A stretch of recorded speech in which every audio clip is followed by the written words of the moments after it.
10th standard மேக்ஸில் 2வது பாடம் எண்களும் தொடர் வரிசைகளும்.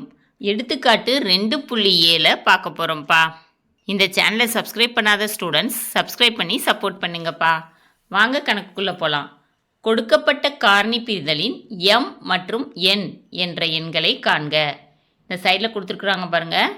ஒரு காரணி பிரிதல், இதில் 2 பாக்ஸ் இருக்குது, m n இருக்குது. இதெல்லாம் கண்டுபிடிக்கணும். சரியாப்பா? அதுக்கு நம்ம ஒரு நம்பர் எடுத்து காரணிப்படுத்தி பார்ப்போம். 6ங்கிற நம்பர் எடுத்து காரணிப்படுத்தினீங்கன்னா 2ஆல் 2 6, பழையடி 3ஆல் காரணிப்படுத்தணும். 1 3 3, 6 2 × 3. 2ஐயும் 3ஐயும் பெருக்குனா 6 கிடச்சிரும். சரியாப்பா? இந்த காரணிப்படுத்தலில் நம்ம கீழே இருந்து கண்டுபிடிச்சி வரணும். சரியா? இப்போது கீழே என்னப்பா இருக்குது? 5 × 2 இருக்கா? பெருக்குங்க பார்ப்போம்.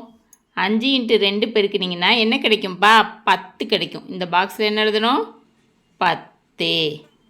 சரியா? 5 × 10ன்னு பெருக்குறீங்கன்னா 50 கிடைக்கும். அதுதான் என்னோட ஆன்சர். சரியாப்பா? இப்போது 3 × 50ன்னு பெருக்குனிங்கன்னா என்ன கிடைக்கும்ப்பா? 150 கிடைக்கும். இந்த பாக்ஸில் இருக்க வேண்டிய ஆன்சர் 150. அதுக்கடுத்து 2 × 150ன்னு பெருக்கணும்னா என்ன கிடைக்கும்னா 300 கிடைக்கும். அதுதான் எம்மோட ஆன்சர். ஓகேவா?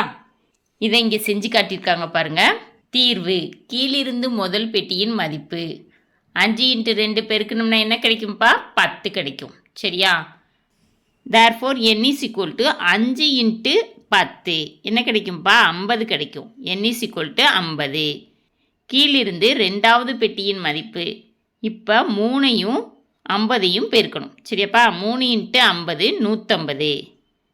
therefore m-இன் மதிப்பு. m-இன் மதிப்புனா 2ஐயும் 150ஐயும் பெருக்குனிங்கன்னா m-ஓட மதிப்பு கிடச்சிரும். 2 × 150 300. m 300. அப்போனா கணக்கில் கேட்டிருந்த எம்மோட மதிப்பு 300, என்னோட மதிப்பு 50.